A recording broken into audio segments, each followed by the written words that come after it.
All right, time now for Consumer Confidential with KTLA's David Lazarus. As you see, he is right there with us. Can we point out, too, that we're all kind of color-coded today, which is kind of nice, right? We all texted We have before to make sure we're matching. peaceful ocean vibes. Well, it's the value added we bring to our news coverage, so there it is. But you don't have great news about items going down in price anytime soon. It seems like I haven't had a lot of great news lately at all, and that's not going to change anytime soon. Stocks posted some gains earlier today and then headed south again after yesterday's market rout as we got another indication that inflation is still around. This time, wholesale prices up nearly 11% last month from a year before. Why do we care? Because wholesale prices will then translate to retail prices. So if things are more expensive at the wholesale level, guess what? You and I will be paying more when these things finally get to the retail level, which means inflation hasn't turned a corner yet. It's still there, and that's a key factor. Now, here's what we're going to all be watching for tomorrow. The Federal Reserve will announce its plans for the next rate hike. That comes tomorrow again. Now, prior, the Fed had said that it expected another half-point rate hike this month. Not so much, apparently. Last week's 8.6% jump in inflation that we saw last month, that apparently has lit a fire under the Fed, and the over-under now is that we'll be looking at a 3/4 point rate increase as of tomorrow, and possibly even further down the road, according to Goldman Sachs.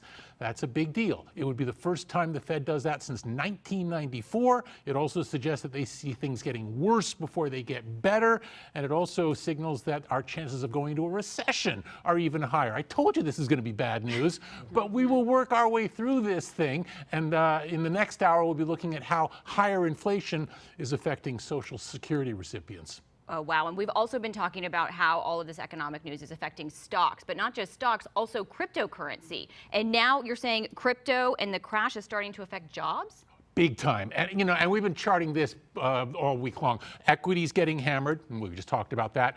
Crypto has just been getting slaughtered out there. In fact, since last year, about $2 trillion has been wiped out from crypto holdings because the market is going down. And now a key thing here, Coinbase, a San Francisco crypto exchange, and one of the biggest names out there, say that they'll be laying off about a fifth of their workforce. That's more than 1,000 employees because crypto prices keep going down. The CEO of the company, Brian Armstrong, said a crypto winter, his words, not mine, could be coming if the economy falls into recession, and he wants to get ahead of it by handing people their hats and showing them the door.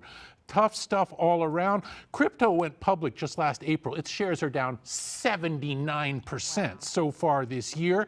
Meanwhile, Bitcoin, the big dog out in there in the crypto world, it's lost half its value so far this year. I mean, it's not just confined to Coinbase either. A crypto lender called BlockFi said just yesterday they'll be laying off about 20% of their workforce. And what this really speaks to is the fact that the crypto market got way ahead of where it should have been. And now we're seeing a big pullback as prices try to find some sort of equilibrium. Well, remember, there were all those predictions that by the end of the year, it was going to be worth 100,000 Bitcoins. So. Oh, please. Right. Okay, a big investment firm, Charles Schwab, is going to be paying some big bucks to settle these allegations about hidden fees by a robot? Yeah, and I think the robot part of this is the thing that we all want to keep our eye on, because it's not just Schwab using these robo-advisors for people's portfolios. In this case, Schwab has agreed to pay $187 million, that's a big chunk of change, to settle allegations from the Securities and Exchange Commission that its automated portfolio advisor, known as Schwab Intelligent Portfolios, a robo-advisor, has been using algorithms that favor the company over the clients. Specifically, according to the SEC, there were hidden fees here, never a good thing. Moreover, as the robo-advisor would adjust people's portfolios, more bonds here, less stocks there, more cash holdings, what it was doing was steering more people into cash and then taking those cash holdings, moving them into an affiliated bank and lending out the money and profiting from the difference. Now, Schwab, for its part, neither confirms nor denies that it was doing this. Nice profile and courage right there. Nevertheless, $187 million settlement, that's a big chunk of change. Moreover, be aware that robots are now handling many clients' portfolios. That's a thing, because if that algorithm doesn't favor you, it's very hard to catch. Wow, Laz, that's important information. I think so. And a lot of good news you had in all of that. Somewhere in there must You know be some what? good news. You're the good one to bear it. You're the good one to But bear I do have a nice cat at home. Don't forget that, folks. There is We a never really- see anymore. I know, right? We'll fix that. it. All right, Laz, thank Make him you. the office cat. Bring him in with you.